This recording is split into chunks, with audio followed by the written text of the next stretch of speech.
Election में पहली बार vote जिहाद की एंट्री हो चुकी है। मोदी के खिलाफ वोट जिहाद का आह्वान हो चुका है। सलमान खुर्शीद की भतीजी ने वोट जिहाद की बात कही है। तो दरअसल प्रचार में मारिया आलम खान ने कहा कि वोट जिहाद जरूरी है। मारिया आलम खान ने ये कहा कि हम वोट जिहाद ही कर सकते हैं, बहुत खामोशी के साथ, बहुत अक्लमंदी के साथ, और एक साथ होकर के वोटों का जिहाद करो, ये बयान देती हुई मारिया नजर आई हैं। तो अब देखिए, देश में लोकसभा चुनाव चल रहा है और इलेक्शन में पहली बार वोट जिहाद की एंट्री अब हो चुकी है। मोदी के खिलाफ वोट जिहाद का आह्वान किया है सलमान खुर्शीद की भतीजी ने। इसलिए बहुत अकलमंदी के साथ, बहुत जज्बाती ना होके, बहुत खामोशी के साथ, एक साथ होके वोटों का जिहाद करो, क्योंकि हम सिर्फ वोटों का जिहाद कर सकते हैं और इस संगी सरकार को भगाने का काम कर सकते हैं। बहुत शर्म आती है जब मैंने आज ये सुना कि कुछ मुसलमानों ने आज यहाँ पर बैठ के मुकेश राजपूत की मीटिंग कराई। मुझे लगता है समाज से उनका हुक्का पानी बंद कर देना चाहिए। इतने मतलबी मत बनो कि बच्चों की जिंदगियों से खेलो, हमारे बच्चों की जानों से खेलो।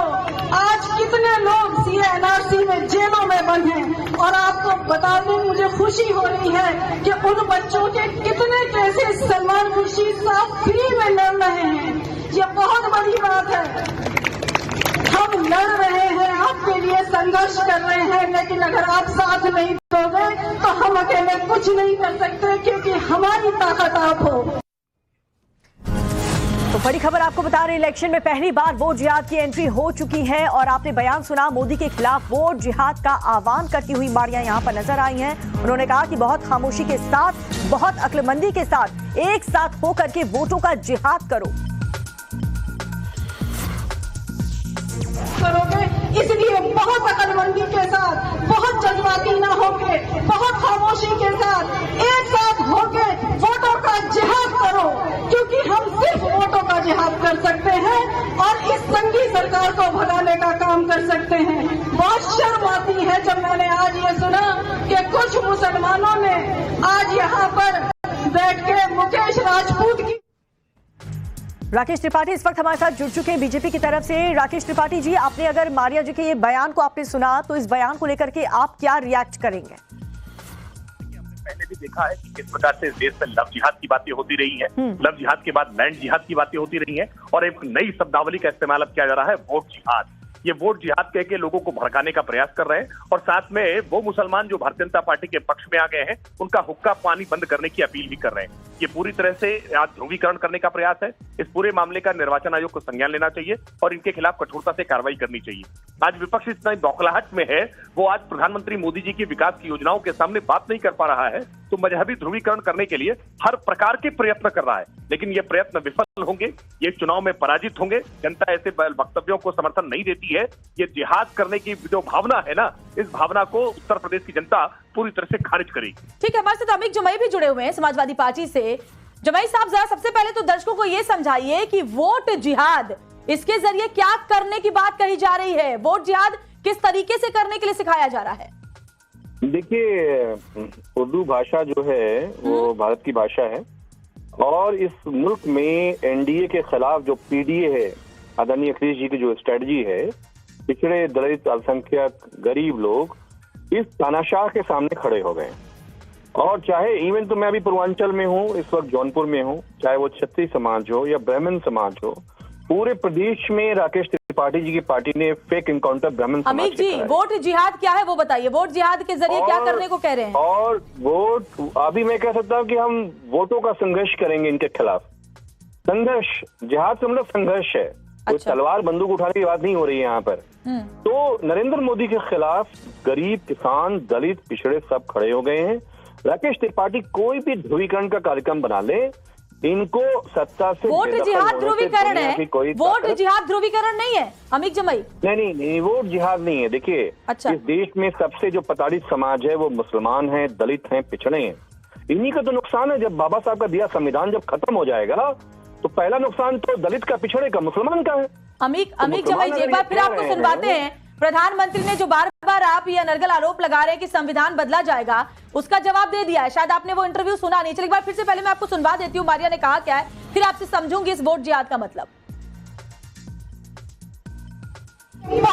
अकलमंदी के साथ, बहुत जज्बाती ना होके, बहुत खामोशी के साथ एक साथ होके वोटों का जिहाद करो, क्योंकि हम सिर्फ वोटों का जिहाद कर सकते हैं और इस संघी सरकार को भगाने का काम कर सकते हैं। बहुत शर्म आती है जब मैंने आज ये सुना कि कुछ मुसलमानों ने आज तो अमित जमाई जी पहले बोला लव जिहाद, उसके बाद अब वोट जिहाद। क्या इस देश में संविधान के हिसाब से नहीं चलना है? क्या इसी तरीके से ध्रुवीकरण के जरिए आपको लगता है कि जीत हासिल होगी? देखिए, लव जिहाद ये सब आरएसएस बीजेपी के एजेंडे थे जो फेल हो गए हैं। ये जो टर्म यूज किया, अभी हमारे प्रधानमंत्री जी अरब गए थे, वहां वो अरबी बोल रहे थे, मस्जिद में जा रहे थे, क्या मुसलमान हो गए वो? बिल्कुल नहीं। ये भाषा का इस्तेमाल है जिसमें ये कहा जा रहा है जिहाद का मतलब संघर्ष है, दूसरा कोई शब्द नहीं है। भारत में दुनिया की कोई ताकत नहीं है जो इसको इस्तेमाल कर ले किसी गलत मायने में भारत के खिलाफ। लेकिन दलित, पिछड़ा, मुसलमान, गरीब, ब्राह्मण, छत्री सब खड़े हो गए नरेंद्र मोदी के खिलाफ। दुनिया की कोई ताकत इनको बेदखल होने से रोक नहीं सकती। भारत के अंदर गुस्सा है लोगों के अंदर, लोग जातिगत जनगणना चाहते हैं, लोग चाहते हैं कि जो बेल बॉन्ड का 6,000 करोड़ रुपया जो डकार गया नरेंद्र मोदी, ये कहां से आया?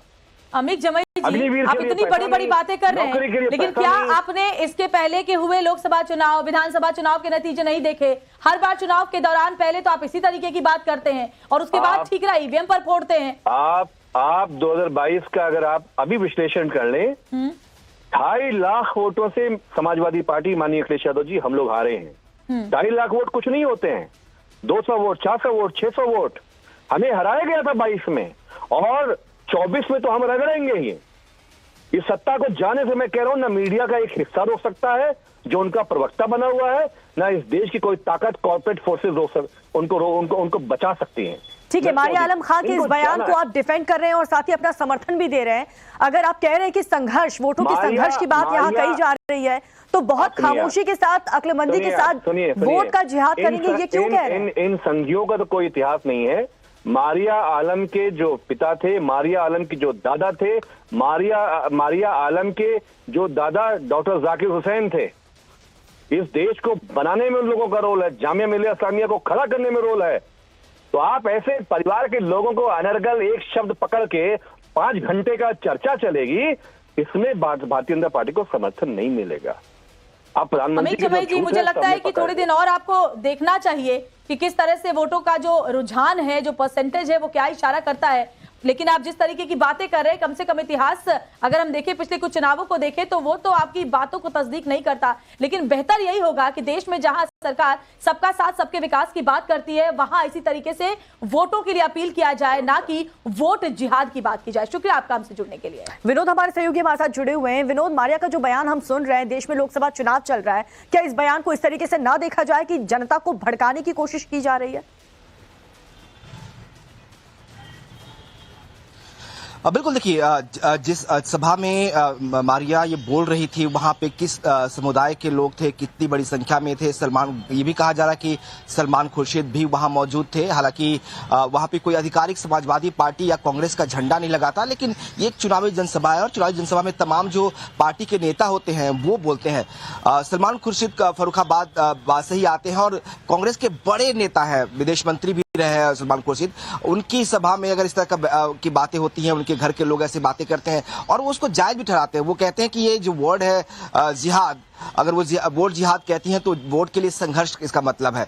तो अब उसको एक तरह से डिफेंड करने की बात हो रही है। समाजवादी पार्टी के जितने भी नेता हैं वो डिफेंड कर रहे हैं। हालांकि इसी बात को जब बीजेपी कहती है कि लव जिहाद, जब वो कहती है कि लैंड जिहाद, तब आप उसका विरोध करते हैं। लेकिन आप खुद जब वोट जिहाद कहते हैं, उस पर सवाल उठता है, तो आप कहते हैं कि नहीं, जिहाद का मतलब यहाँ संघर्ष होता है। आलोक अवस्थी हमारे साथ जुड़ गए बीजेपी से। आलोक जी, स्वागत है टाइम्स नाउ नवभारत पर। लव जिहाद आपने सुना होगा, और भी तरह के जिहाद आपने सुने होंगे, लेकिन अब पहली मर्तबा लोकसभा चुनाव के दौरान वोट जिहाद अब हम सुन रहे हैं, जिसके जरिए अपील की जा रही है कि एकजुट होकर के वोट किया जाए। और ध्रुवीकरण की क्या ये राजनीति नहीं है? देखिए, कांग्रेस हमेशा से मुस्लिम ध्रुवीकरण की राजनीति करती है। मुस्लिम ध्रुवीकरण की राजनीति से देश का विभाजन तक हो गया। आपने देखा होगा कर्नाटक में और आंध्र प्रदेश में दलित और पिछड़ों के आरक्षण को काट करके मुसलमानों को दे दिया है उन्होंने। इसी तरीके से आप मुस्लिम तुष्टीकरण की पराकाष्ठा में राहुल गांधी और गांधी परिवार का कोई भी व्यक्ति जो है राम मंदिर में नहीं गया। तो अब अगर वो आज धर्म के आधार पे जिहाद करने की बात कर रहे हैं और वोट मांग रहे हैं तो इसमें हमें आश्चर्य नहीं होता है, क्योंकि कांग्रेस के मुखपत्र में जो उन्होंने अभी चुनाव में घोषणा पत्र जारी किया है उसमें भी उन्होंने मुस्लिम पर्सनल लॉ को मान्यता दी है, उसको जारी करने की बात कही है। तो मुसलमानों को जिस तरीके से मैसेज कांग्रेस बराबर दे रही है वह देश के हित में नहीं है। हम सर्व समाज और सबकी बात करते हैं, सबका साथ सबका विकास की बात करते हैं, लेकिन कांग्रेस हमेशा धर्म में और जातियों में बांट करके समाज को देखती है। यह देश हित में नहीं है, इसीलिए कांग्रेस हाशिए पर है। जी ठीक है, बहुत बहुत शुक्रिया आलोक अवस्थी जी टाइम्स नाउ भारत से बातचीत करने के लिए। तो इलेक्शन में पहली बार वोट जिहाद की अब एंट्री हो चुकी है। जो बयान मारिया की तरफ से आया है वो साफ तौर पर लोगों को भड़काने वाला है। मोदी के खिलाफ वोट जिहाद की बात कहती हुई मारिया नजर आई।